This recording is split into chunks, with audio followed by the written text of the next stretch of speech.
Hi friends, எல்லாருக்கும் வணக்கம். Welcome back to the channel. இன்னைக்கு என்ன வீடியோ பார்க்க போறோம் அப்படின்னா, ஆல்ரெடி தமிழ் தொண்டு தொடர்பான செய்திகள்ல நம்ம வீரமாமுனிவர் பத்தி ஒரு வீடியோ போட்டிருப்போம்.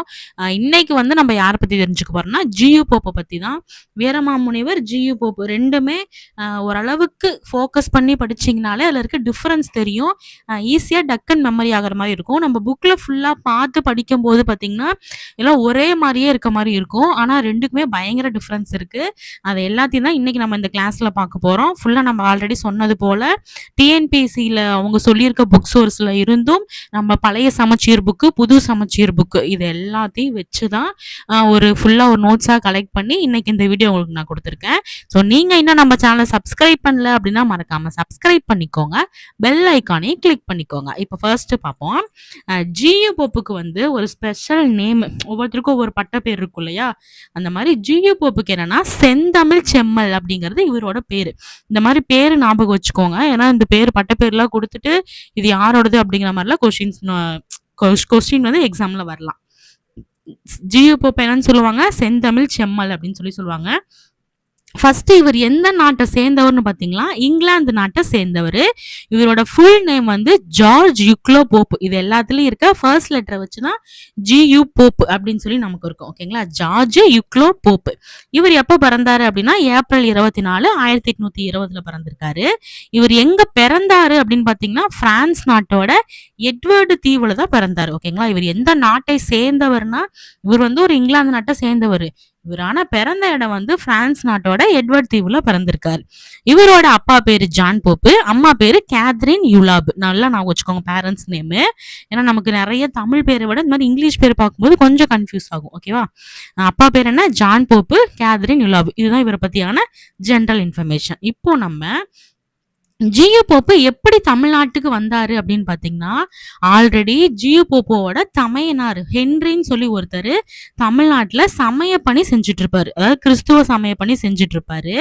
அவர் செஞ்சுட்டு இருக்கிறத பார்த்துதான் ஜியு போப்புக்கு ஒரு ஆர்வம் வரும், நம்மளும் சமய பணி ஆற்றணும் அப்படின்னு சொல்லிட்டு. அந்த ஆர்வத்தினாலதான் பாத்தீங்கன்னா 19 வயசுல ஜியு போப்பு 19 வயசா இருக்கிறப்பதான் தமிழ்நாட்டுல கிறிஸ்துவ சமய பணி செய்யறதுக்காக ஒரு தேர்ந்தெடுக்கப்படுவார். அதுக்காக தான் தேர்ந்தெடுக்கப்பட்டதுக்கு அப்புறம் தான் தமிழ்நாட்டுக்கே வருவாரு.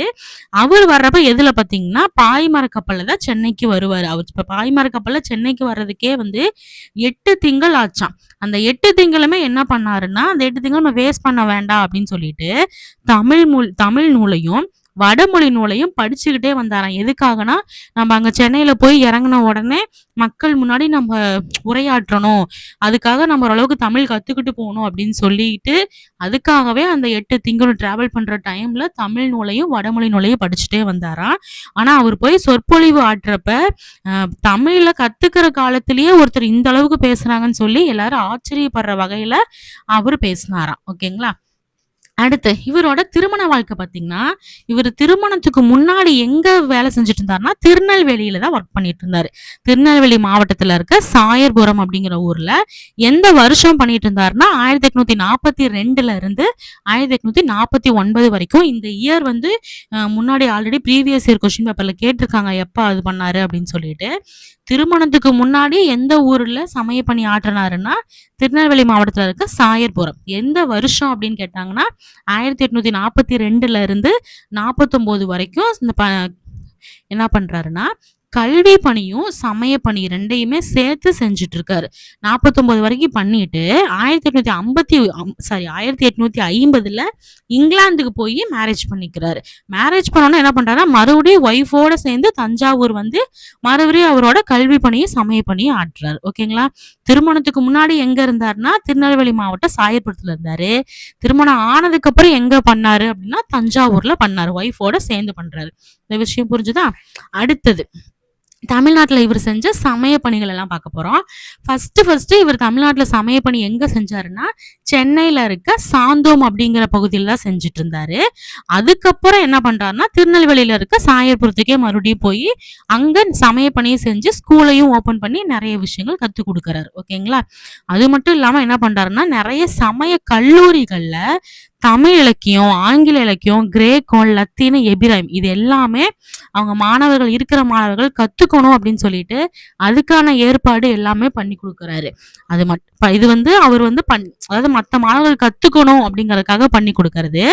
இவர் என்ன பண்ணாருன்னா, இவர் ஒரு சில காலேஜ்ல மாணவர்களுக்கு கணிதம், அறிவாய்வு, மெய்யறிவு அப்படிங்கிற அந்த 3 இதையுமே வந்து கத்து கொடுக்கிற ஒரு ஆசிரியரா ஒர்க் பண்ணிட்டு இருந்தார். ஓகேங்களா?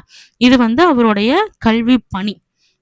அடுத்தது இவரு தான் முதல்ல நம்ம டிக்ஷனரி பார்க்குறோம் இல்லையா? இன்னைக்கு இங்கிலீஷ்க்கு என்ன வேர்டு தமிழ்ல அப்படின்னு சொல்லிட்டு, அந்த தமிழுக்கு இங்கிலீஷ் வேர்டு, இங்கிலீஷ்க்கு தமிழ் வேர்டு இந்த டிக்ஷனரிய முதல்ல வெளியிட்டது பார்த்தீங்கன்னா ஜியு போப் தான். ஜியு போப் மூலியமா தான் நமக்கு இந்த டிக்ஷனரி வந்துச்சு. ஓகேங்களா? அதுக்கப்புறம் என்ன பண்றாருன்னா 1858ல ஊட்டியில ஒரு ஸ்கூல்ல இவரே உருவாக்கி அந்த ஸ்கூல்ல டீச்சரா ஒர்க் பண்றாரு. ஓகேங்களா? அதாவது ஆல்ரெடி திருநெல்வேலி சாயபுரத்துல ஆல்ரெடி ஒரு ஸ்கூல் இருக்கும். அந்த ஸ்கூல்ல இவர் ஒர்க் பண்ணி நிறைய பண்ணிட்டு இருப்பாரு. ஆனா சொந்தமா ஒரு பள்ளி எங்க உருவாக்குனாருன்னா உதகமண்டலம் ஊட்டியில தான் வந்து சொந்தமா ஒரு பள்ளியை உருவாக்கி அதுல ஆசிரியரா ஒர்க் பண்ணிட்டு இருந்தாரு. எந்த வருஷம்னா 1858ல பண்ணாரு. இவருடைய மொழிபெயர்ப்பு நூல்கள்லாம் பார்த்தோம்னா இவர் முதல்ல மொழிபெயர்த்த நூல் வந்து திருக்குறள் தான். இந்த திருக்குறளையுமே எத்தனை வருஷமா படிச்சாருன்னா 40 வருஷமா படிச்சு அதுல இருக்க நல்ல விஷயங்கள் எல்லாமே தெரிஞ்சுக்கிட்டு தான் இதை வந்து கண்டிப்பா நம்ம மற்றவங்களும் தெரிஞ்சுக்கணும் அப்படிங்கறதுக்காக முதல்ல திருக்குறள்ல ஆங்கிலத்துல மொழிபெயர்க்கிறாரு. 1886ல ஆங்கிலத்துல மொழிபெயர்க்கிறாரு. இதுதான் வந்து பாத்தீங்கன்னா அவர் முதல்ல மொழிபெயர்த்த நூல். ஜிபப் முதல்ல மொழிபெயர்த்தது எதுன்னா திருக்குறளை. எந்த மொழியில மொழிபெயர்க்கிறாரு? ஆங்கிலத்துல. எப்ப மொழிபெயர்க்கிறாரு? 1886ல. ரொம்ப முக்கியமான விஷயம், மறந்துடாதீங்க. இது மொழிபெயர்ப்பு பண்ணதுக்கு அப்புறம் நாலடியாறு, திருவாசகம், திருஞான போதகம் சொல்லிட்டு இந்த மாதிரி நூட்கள் எல்லாமே மொழிபெயர்க்கிறாரு. அதுல ரொம்ப பெஸ்டான நூல் பாத்தீங்கன்னா இந்த திருவாசகத்தை தான் வந்து ரொம்ப சிறந்த நூல்னு சொல்லுவாங்க. திருவாசகத்தை எப்ப பண்ணாருன்னா 1900ல பண்ணாரு. இது ஈஸியா ஞாபகம் வச்சுக்கலாம். இது நல்லா ஞாபகம் வச்சுக்கோங்க. 1900ல திருவாசகத்தை மொழிபெயர்த்தாரு. இது ஆல்ரெடி இன்னொருத்தர் சொல்லியிருப்பாரு, திருவாசகத்துக்கு உருகார் ஒரு வாசகத்திற்கும் உருகார்னு சொல்லி ஒரு புகழாரமே இவருக்கு ஒண்ணு இருக்கும். ஓகேங்களா? இது மட்டும் இல்லாம புறநானூறு, புறப்பொருள் வெண்பா மாலை அப்படிங்கிற நூலையும் ஆங்கிலத்துல மொழிபெயர்க்கிறார். இவர் வந்து என்னதான் வெளிநாட்டுக்காரா இருந்தாலுமே அவருக்கு அந்த தமிழ் மொழியில ரொம்ப ஈடுபாடு இருந்து நூல்கள் எல்லாம் நிறைய கருத்து இருக்கு, இந்த நூல் வந்து வேஸ்டா போயிடக்கூடாது, நிறைய பேத்துக்கு போகணும் அப்படிங்கிறதுக்காகவே அவர் படிச்ச நூல் எல்லாத்தையுமே இங்கிலீஷ்ல டிரான்ஸ்லேட் பண்றாரு. அந்த அளவுக்கு தமிழ்ல ஒரு ஈடுபாடான ஒருத்தரா இருக்காரு. ஓகேங்களா? அடுத்து இவர் திருக்குறளை மொழிபெயர்த்தார் இல்லையா? அந்த திருக்குறளை வந்து பாத்தீங்கன்னா இயேசுநாதரின் இதய ஒளி, மலை உபதேசத்தின் எதிரொலின்னு சொல்லி இவர் வந்து திருக்குறளை புகழ்ந்து சொல்றாரு. ஓகேங்களா? இந்த வார்த்தை ஞாபகம் வச்சுக்கோங்க. இது வந்து பாத்தீங்கன்னா ஒரு 6 இயர்ஸ்க்கு முன்னாடி குரூப் 4ல எல்லாம் வேற ஒரு எக்ஸாம்ல கேட்டிருந்தாங்க. ஆல்ரெடி பழைய கொஸ்டின் பேப்பர்ல இருக்கு இந்த கொஸ்டின். திருக்குறளை இயேசுநாதரின் ஒளின்னு சொன்னது யாரு அப்படின்னு சொல்லிட்டு, திருக்குறளை இயேசுநாதரின் ஒளி அப்படின்ட்டும் மலை உபதேசத்தின் எதிரொலி அப்படின்னு சொல்லிட்டுமே ஜியு போப் வந்து திருக்குறளை புகழ்ந்து சொல்லியிருப்பார். ஓகேங்களா? அடுத்தது இவர் படிச்ச நீதி நூல் பாடல்கள் எல்லாத்தையும் தொகுத்துதான் தமிழ் செய்யுட் கலம்பகம் அப்படின்னு சொல்லிட்டு ஒரு நூலை உருவாக்கி இருப்பாரு. அதுக்கப்புறம் இவர் முதல்ல அந்த எலிமெண்ட்ரி தமிழ் கிராமர்னு சொல்லி ஒரு நூல் எழுதியிருப்பாரு. எலிமெண்ட்ரி தமிழ் கிராமர் அப்படின்னு சொல்லிட்டு இந்த நூல் தான் பாத்தீங்கன்னா திருவிக்கா வந்து முதல்ல படிச்ச ஒரு இலக்கண நூல் அப்படின்னு சொல்லிட்டு ஒரு குறிப்பு இருக்கு. ஓகேங்களா? திருவிக்கா படிச்ச முதல் இலக்கண நூல் எது அப்படின்னா எலிமெண்ட்ரி தமிழ் கிராமரு. இதை எழுதுனது யாருன்னா ஜியு போப்பு எழுதினார். ஓகேங்களா? இந்த அளவுக்கு சமய பணி, கல்வி பணி, தமிழ் மேல அவ்வளோ ஈடுபாடா இருந்த ஜியு போப்பு எப்ப இறந்தாருன்னா பிப்ரவரி 11, 1908ல இறக்குறாரு. இவர் அவரோட உயிர்ல என்னன்னு எழுதி வச்சுட்டு போறாருன்னா, என்னுடைய கல்லறையில இங்கே ஒரு தமிழ் மாணவன் உறங்கி கொண்டிருக்கிறான் அப்படின்னு சொல்லி எழுதி வைங்க அப்படின்னு சொல்லி அவரோட உயிர்லயே எழுதி வச்சுட்டு அவர் இறந்துட்டாராம். இன்னுமே ஒரு கல்லறையில பாத்தீங்கன்னா ஸ்டூடெண்ட் ஆஃப் தமிழ் அப்படின்னு சொல்லி எழுதியிருக்கும்.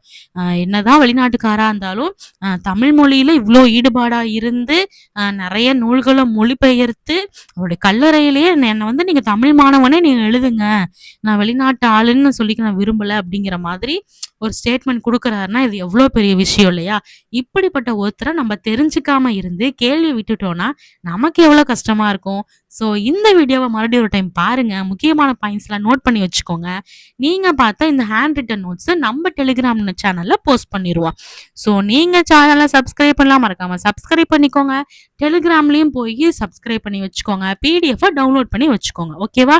அடுத்து நல்ல வீடியோல மறுபடியும் உங்களை மீட் பண்றேன். Thank you.